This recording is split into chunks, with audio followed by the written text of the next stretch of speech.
Dad, what are you doing here? I just couldn't help but shout because there he was.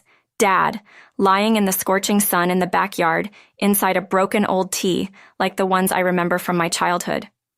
Don't worry about it. It's the usual thing. Dad's weak response left me speechless. Living in the family home, Dad had injured his leg and was now staying with my brother, Stephen, and his wife.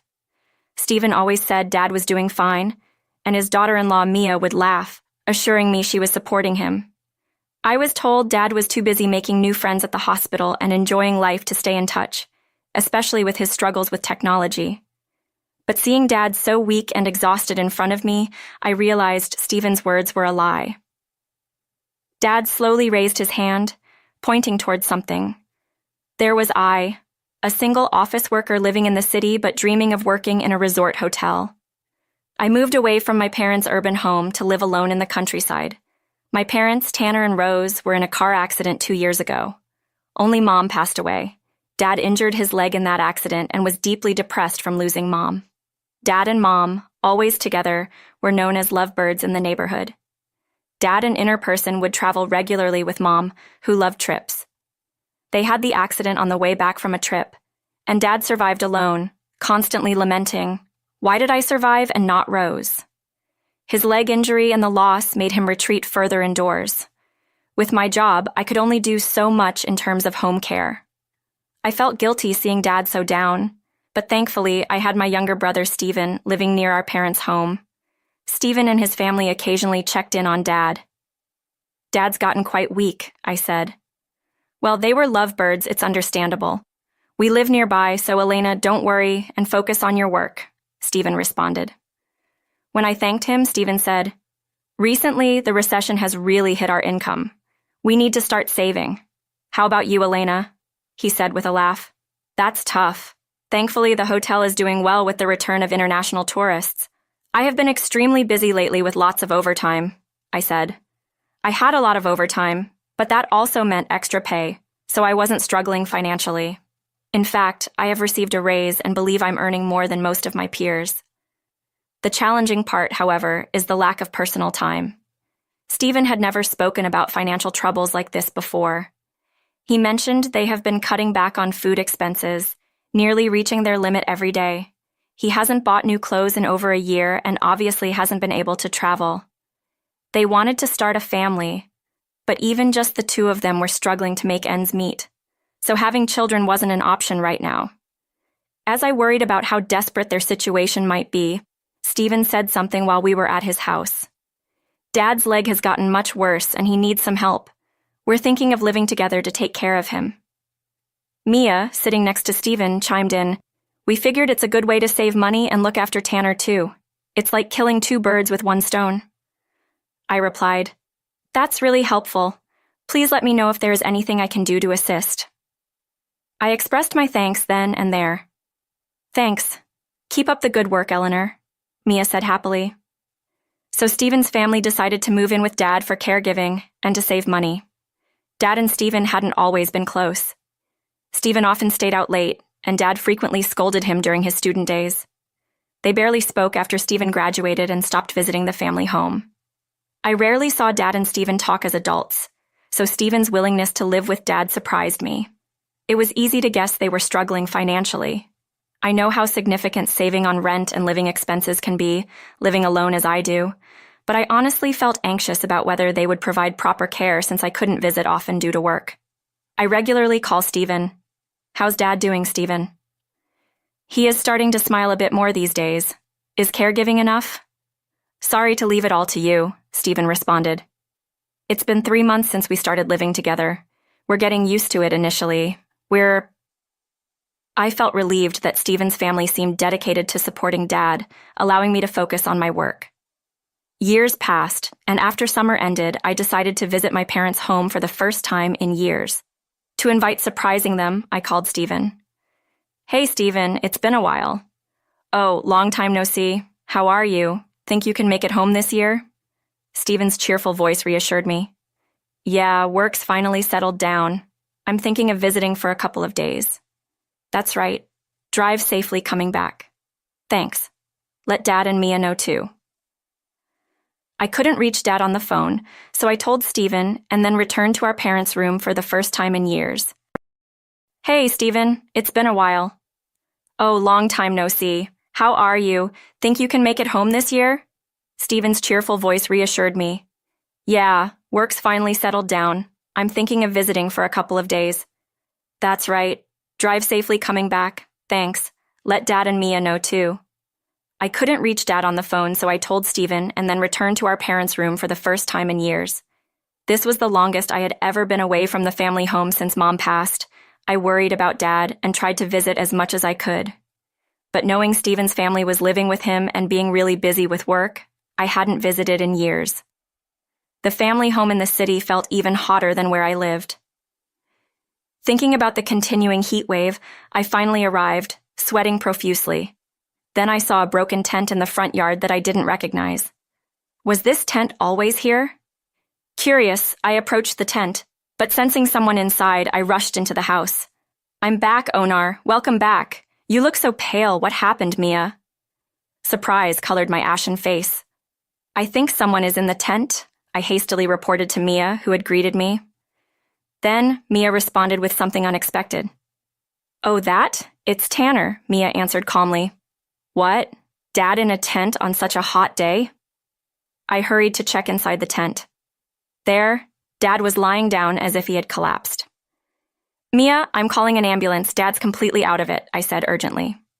No need for an ambulance, Mia shouted louder than usual, insisting not to call one. It's Tanner's wish to live in the garden. He's fine, Mia said, something that didn't make sense. Dad wilted on a hot day, wanted to live in the garden? Would Dad, always an indoor person, say something like that? I don't remember him ever taking us camping or to the beach. Even when Mom was healthy, he always said the coolest place in summer was indoors, and the warmest spot in winter was in front of the heater. There is no way Dad would want to spend time outside on such a hot day. I felt something was terribly wrong. I rushed to the tent where Dad was and spoke to him. Dad, what happened? Are you okay? Oh, Eleanor, it's nothing, just the usual. I'm fine, Dad spoke weakly. Do you live out here every day? Why didn't you go inside? I asked Dad, and he slowly pointed to a specific place in the house. It was Dad's room, actually.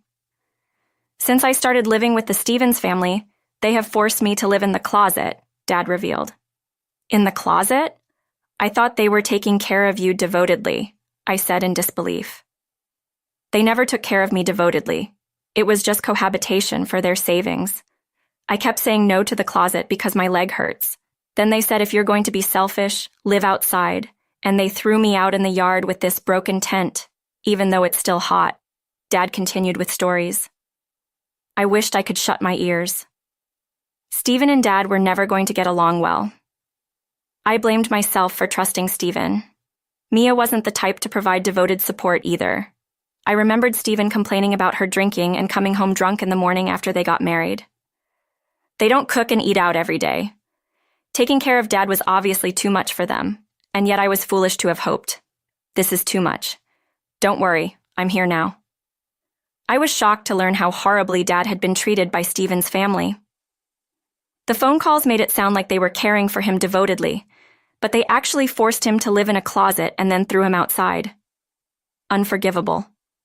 A fierce anger welled up inside me. Ignoring Mia's words, I called an ambulance. I said there's no need for an ambulance, don't make a big deal out of it. Mia desperately tried to stop me, but I ignored her words. The ambulance arrived and Dad was taken abroad. I joined him. Dad was close to having a heat stroke, but thankfully his life wasn't in danger. However, due to a lack of proper nutrition and being left in unhygienic conditions, he had to be hospitalized. Dad, rest easy and get some rest, I said to him. Eleanor, you saved me, Dad replied. I was prepared to join Rose every day. His face showed relief. What are you talking about? You've got a lot more living to do, Dad. Thinking that Dad had been living each day as if it were his last, I almost burst into tears, but I kept a bright smile in front of Dad. I went back to our parents' home to gather Dad's belongings for his hospital stay. Stephen, Mia, let's make sure you understand what's happened with Dad. I confronted them about their treatment of Dad. We just acted badly because we hoped Tanner would leave, Mia confessed casually. Yeah, surprisingly stubborn, didn't want to leave at all, Stephen said nonchalantly. They both seemed aware they were treating Dad terribly. They laughed mockingly as they talked about their harsh treatment, intended to drive him out. Do you realize what you're saying? It's good he's still alive, but if something had happened, you would be criminals, I said, outraged. That's an exaggeration. We fed him and checked on him once a day, Stephen said, treating his father like an animal. He's being hospitalized because he wasn't given proper food. What do you think of Dad? It's his house, and you're trying to kick him out, I said, my anger boiling over. Stephen and Mia showed no remorse and started making excuses. We didn't want to live here. We chose to move in because of financial troubles, but caregiving was harder than expected, Stephen said. Mia added, That's why we tried to put him in a facility. But Tanner really hated the idea of leaving this house full of memories with Rose. They even tried to kick us out, Stephen said, portraying themselves as victims. They wanted to kick Dad out, but when it looked like they might be the ones to leave, these schemes to make Dad want to leave instead. Living rent-free is a big deal for poor people like us. We couldn't let ourselves be kicked out, Stephen said.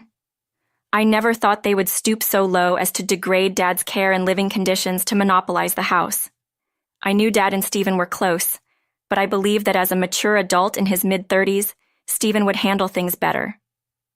The idea of such a vile scheme was frightening. Moreover, Stephen confessed they locked Dad in the closet and threw him out to make Dad choose to live with me instead of them. Country living is better for health. We were planning to send him to live with you in the countryside, Stephen said. He was more resilient than we thought. We were surprised he didn't leave before you came, Mia said, laughing as if reminiscing about old hardships. Now that Eleanor is back, Dad will probably say he wants to live with her, Stephen said, laughing in a mocking tone. Then, Stephen said something outrageous. Now that Dad's in the hospital, the house is ours. Pack his things and leave. I was speechless at their audacity to have the nerve to say such things while living in someone else's house. I gathered Dad's belongings and returned to the hospital. Dad, I heard everything from Stephen. You've been through a lot, Dad said. I tried to kick them out, but it backfired. The house is my treasure with Rose. I couldn't give it to them. Dad's endearing love for Mom was heartening. Don't worry about the house, I'll take care of it. How about living with me after you're discharged? Dad happily agreed. Thank you. I would love to live with you, Eleanor. After securing Dad's agreement to live with me, I returned home. 2 months later, countless calls came from Stephen. There are a lot of strangers in the house. What's going on?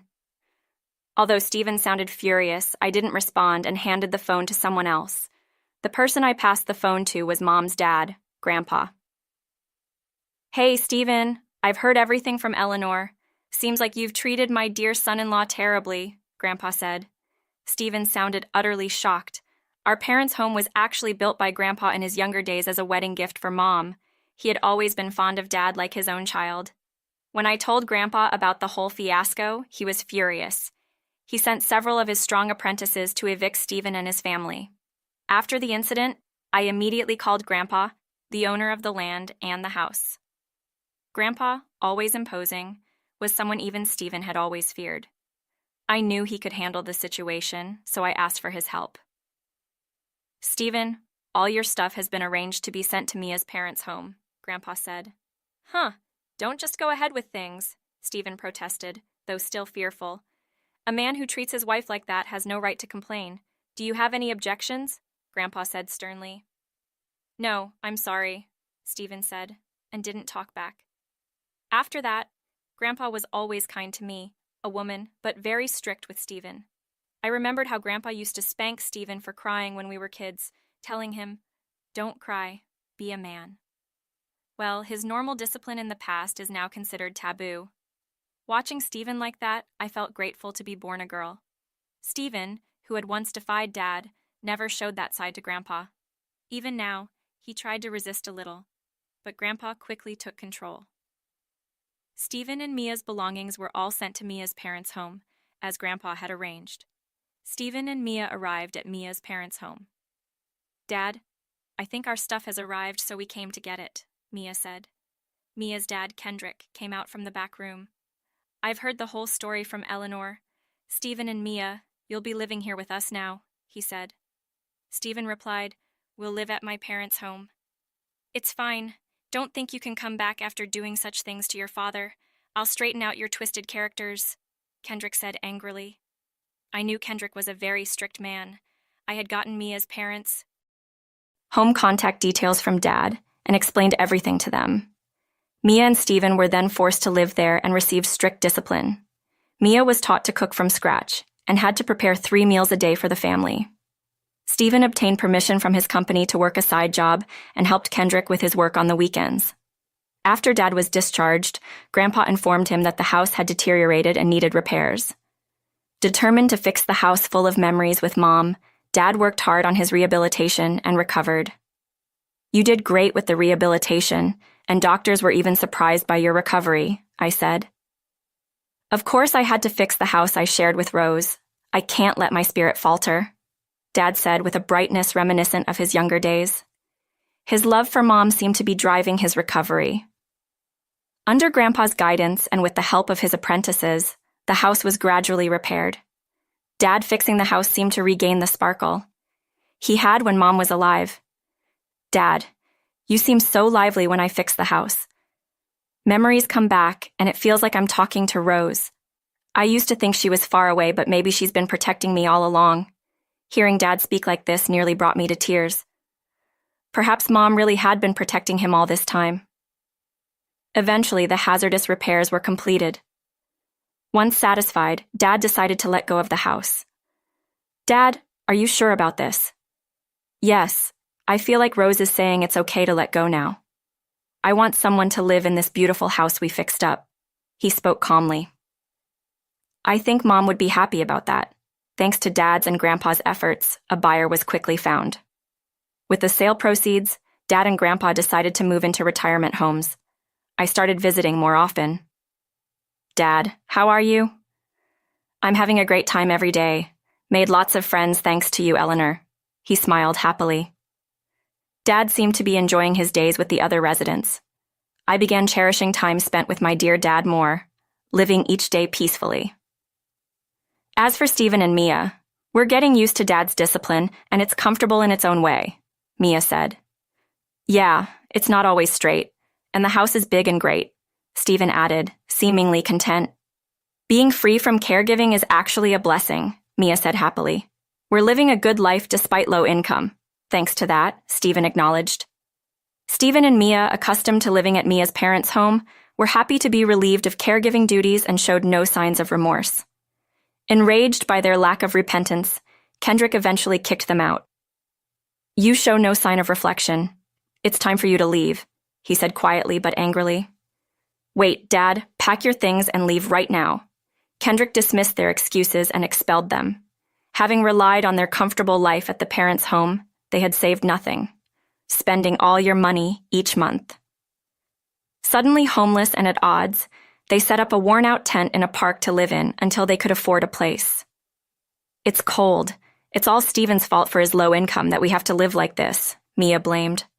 The tent is from my parents' home, but I bought a new sleeping bag, so stop complaining. Besides, I'm working 7 days a week with no days off, Stephen retorted irritably.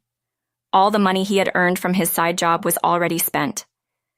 How about we contact Eleanor and ask to live with her in the countryside? Mia suggested nonchalantly. Let's give her a call, Stephen agreed without objection. They called me and endlessly told me about being thrown out of Mia's parents' home and their current life sleeping rough in a cold park. Stephen, who had once ridiculed my real lifestyle, was now begging to live with me. Unable to bring myself to help someone who had treated Dad so horribly, I, of course, refused to invite further nuisance. I blocked all their future contacts. I could only hope that they would learn that what you do to others often comes back to you. All right, everyone's presentations are done. Nick, the manager, said as he tried to move the discussion forward. Excuse me, I haven't. I recently found out something. Nick interrupted me and began to speak. There's apparently someone in this department who didn't graduate high school and is just a part-timer. Meetings should be for employees only.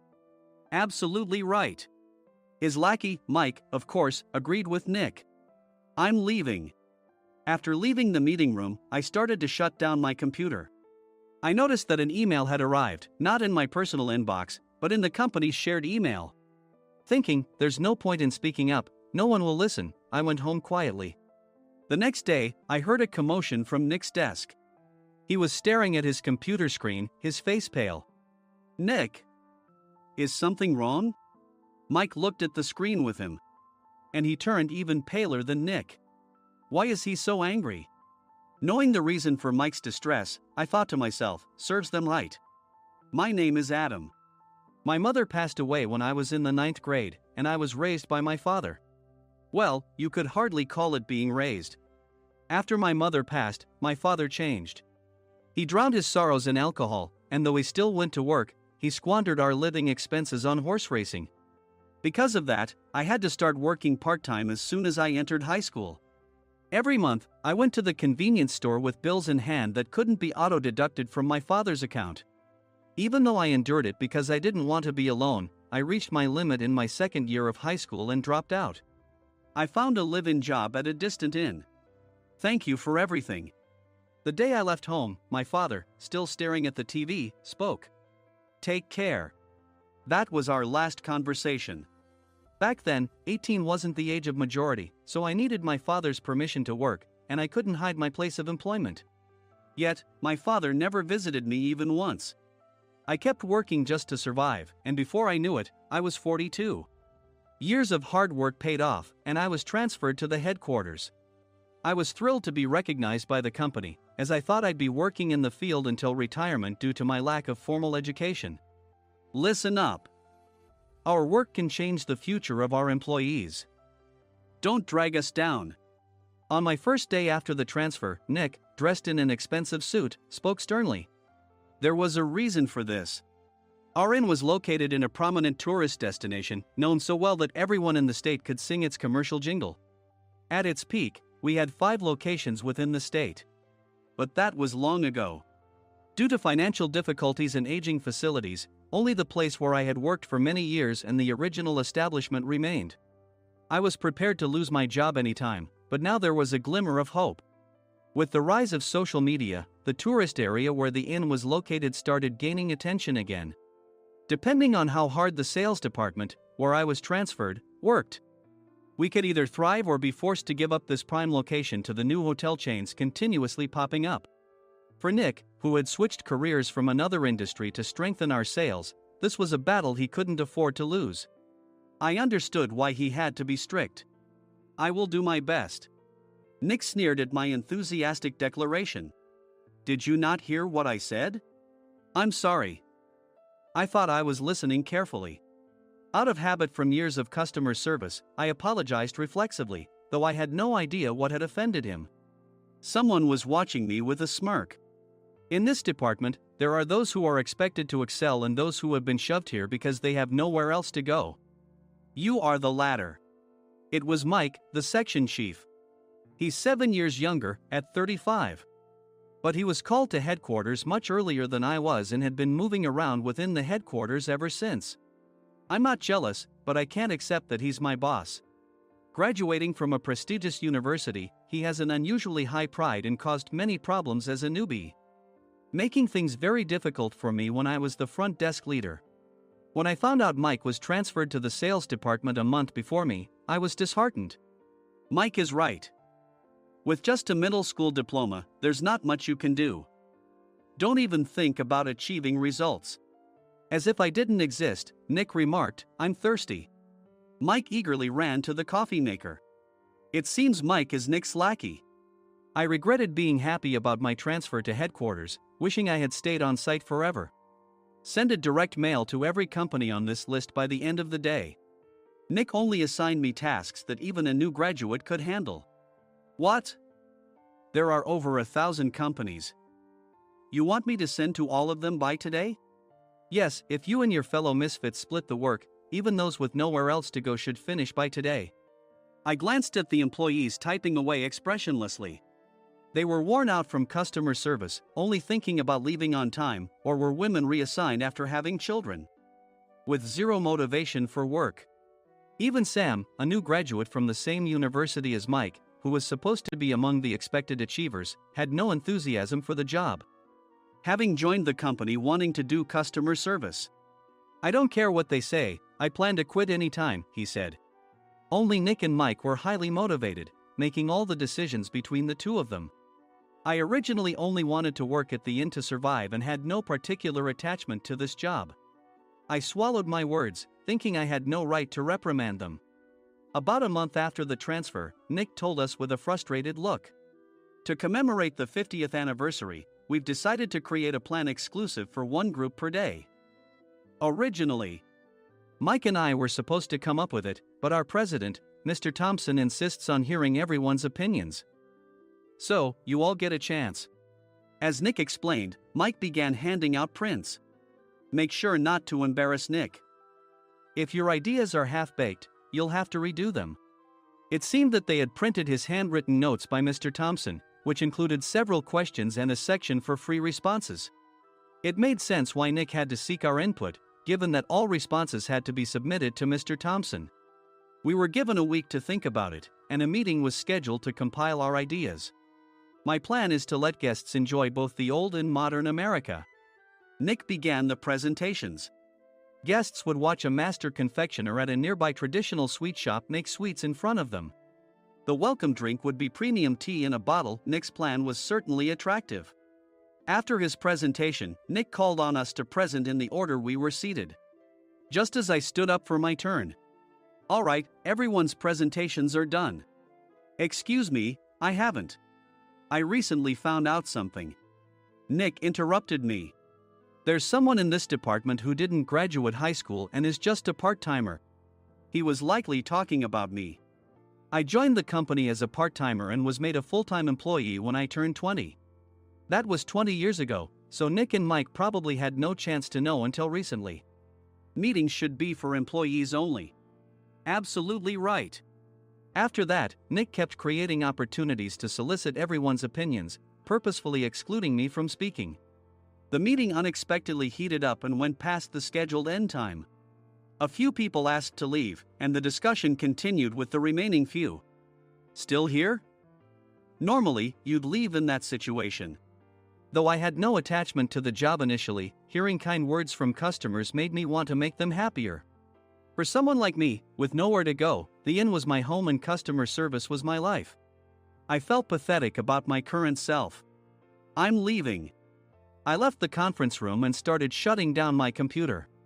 I noticed an email had arrived, not in my personal inbox, but in the company's shared email. Thinking no one would listen to what I had to say anyway, I quietly went home. The next day, while preparing the DM as instructed, I heard a commotion from Nick's desk. In his haste to stand up, he hit his knee on the desk. He stared at his computer screen, his face pale. "Nick, what's wrong?" Mike, thinking he should be the first to rush over, approached Nick while still wearing his coat.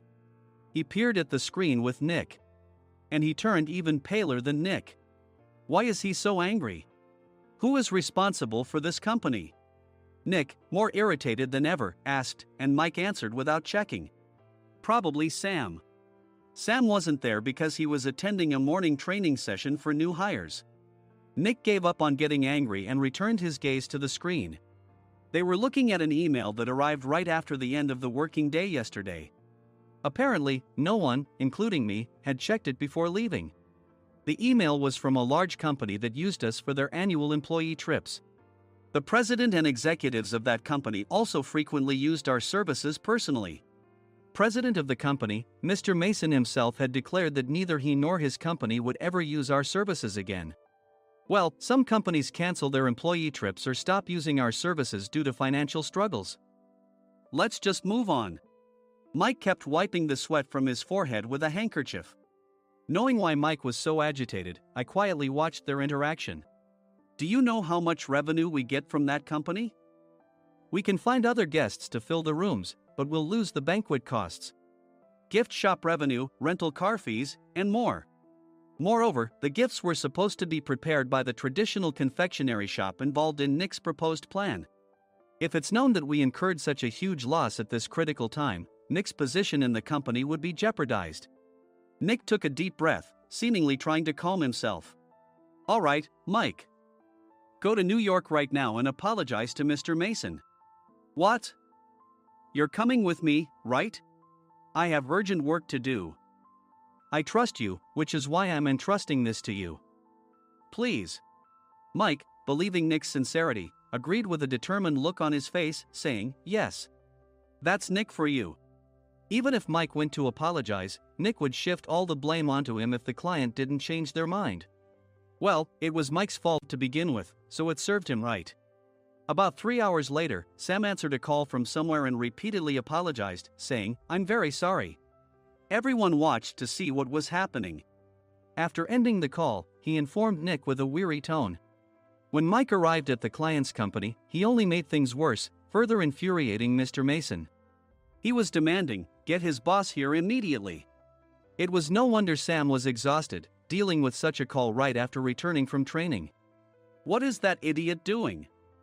All right, Adam, you're coming with me. If sacrificing Mike didn't work, then I must be next. Normally, I'd want to refuse at all costs, but I saw an opportunity in this situation. If I can be of assistance, I'd be happy to join you. I obediently followed Nick, and we flew to New York. When we introduced ourselves at the reception, it became clear how serious the situation was. As the receptionist personally escorted us to the president's office. Angry voices leaked through the door, making both Nick and me uneasy. Excuse me. I'm Nick, the supervisor. I understand my subordinate has caused you trouble, and I deeply apologize. Nick, with his experience in the corporate world, knew enough to offer an apology before excuses. However, his customer service skills left much to be desired. I sighed as I saw Mike trembling like a small dog in the corner of the room. What kind of training are you giving your subordinates? Mr. Mason glared at Nick with a red face. The intensity of his gaze made even Nick take a step back. Regrettably, I joined this company only 2 years ago and was unaware of Mike's issues. I should have identified his shortcomings sooner. Indeed. I should have realized sooner. No sensible person would come to apologize and then give a lengthy presentation on the drawbacks of not using their in. Nick froze, his mouth slightly open. Suspecting the worst, I picked up the documents that had fallen to the floor. It seemed Mike hastily prepared these documents on the plane, listing the disadvantages. Disadvantage 1: if you change the venue for the company trip, employees might suspect it's for cost-cutting reasons, leading to a negative impression. Reading it aloud half-jokingly, Nick snatched the papers from my hand and checked the contents with a furious expression. Among the stack of documents was a receipt from a nearby convenience store's copy machine. I felt a pang of dread, hoping he hadn't shown the receipt as well. What do you think he said when I asked what kind of nerve he had to do this? I'm very sorry. Faced with the dire situation, Nick must have thought there was nothing left to do but apologize. In a voice smaller than I'd ever heard from him, he uttered words of apology. He said, I'm a Harvard graduate. I don't believe I said anything wrong. Mike. What have you done? Forgetting his plan to pin the blame on Mike, Nick yelled loudly, even in front of Mr. Mason. I didn't do anything wrong. You're still saying that? Look at him. Mike pointed at me with a shaking hand. I was assigned to headquarters in my 20s and now I'm a section chief. This guy only made it to headquarters at 42. Everything I've done proves I was right. So why are we losing the contract? Having said his piece, Mike collapsed to the floor. Of course. You were sent there because you had nowhere else to go. Mike never expected to hear such words from someone he looked down upon. He lunged at me, and Nick hurriedly stepped in to stop him. Mr. Thompson told me Mike is a quick thinker, and to take good care of him. There's no way he was pushed aside. Don't make things worse here. He didn't say quick thinker, he said only quick-witted, didn't he? I don't remember that part. I recalled the many troubles Mike caused when he was a newbie. When Mike was on the front line, his pride was so high that he never apologized to customers. Customer service, especially in our job, doesn't work alone. It brings both good and bad situations. If the front staff or housekeepers made mistakes, or the cleaning company didn't properly clean a room, one had to apologize to the customers regardless of personal fault. Mike, in such situations, would never apologize, insisting he wasn't at fault. This often angered customers, and as the front desk leader, I frequently had to apologize on his behalf. He caused complaints and disrupted operations, which is why he was quickly moved to headquarters. In departments where he didn't interact directly with customers, his quick thinking was beneficial and things went well. But it seemed his flaws were starting to show.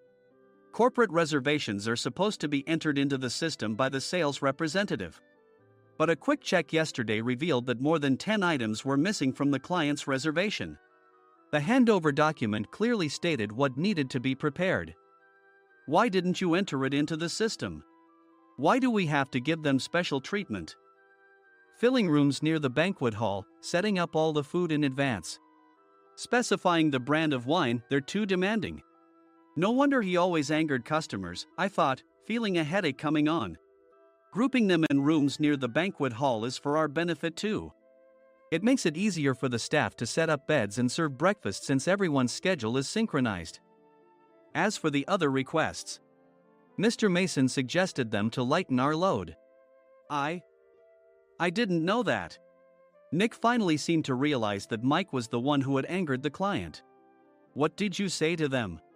I just told them we wouldn't give them special treatment anymore. We shouldn't waste effort on things that don't bring in money. I was utterly exasperated at his lack of understanding of customer service.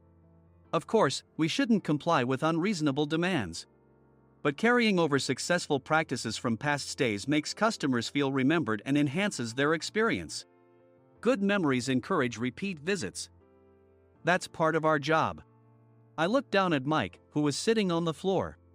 In our job, nothing is a waste. Mr. Thompson likely moved you to the sales department, hoping you'd finally understand this.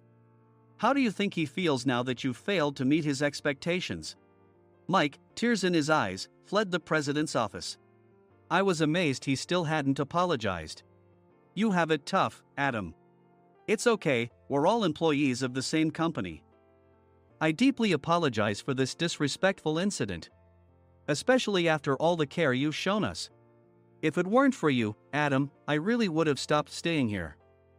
When I heard you were moving to the sales department, I was willing to reconsider if you handled it. Seeing us talk so amicably, Nick's face contorted. Do you two know each other? Adam's service is excellent. I always requested him specifically. Normally, we don't accept specific staff requests, but we made an exception for Mr. Mason, adjusting my shifts accordingly. He had personally stayed at our hotel just before my transfer, and during casual conversation, I mentioned, I'm moving to the sales department soon. If I hadn't told him then, things could have been much worse. Please continue to take care of us. I look forward to it. On the return flight, Nick awkwardly offered me a can of beer. It's still working hours. Of course, I had no intention of forgiving him for a single beer. Nick might try to pin everything on Mike and avoid any consequences. While pondering this, a startling fact came to light. Nick, the tea bottles for the plan have arrived. I handed Nick a bottle labeled with our inn's name. They look good. What are you talking about? These are plastic bottles. I had assumed we would use the trendy, high-end bottling tea. But what arrived were ordinary plastic bottles of tea with customized labels. The only unique aspect was the label, which had the inn's name, making it look customized. Upon further investigation, I discovered that a substantial amount of money was set to be paid to the tea company. It was priced like bottling tea. Does this plastic bottle really cost $100 each? The tea inside is specially blended for us. The extra cost is for that. Wouldn't it be better to use another tea company? Or is there a specific reason we must use this one? As Nick continued to make excuses, I showed him a printed email. I informed the tea company's president, Mr. Mitchell, that we discovered irregular payments and he confessed. He said you two were high school classmates and planned to split the extra money. That idiot. Why did he confess? That's not important. You should worry about yourself, this could turn into a police matter. Opening the bottle cap, I suggested. How about calming down with this tea? It supposedly has a relaxing effect. Nick drank the tea frantically. In the following days, decisions were made about their fates. Mike was reassigned to the General Affairs Department, with no chance of transfer or promotion, as per Mr. Thompson's orders. As for Nick, since the payment to the tea company hadn't yet been made, he narrowly avoided legal trouble. Instead, he was encouraged to leave the company, and to avoid further complications, Nick submitted his resignation.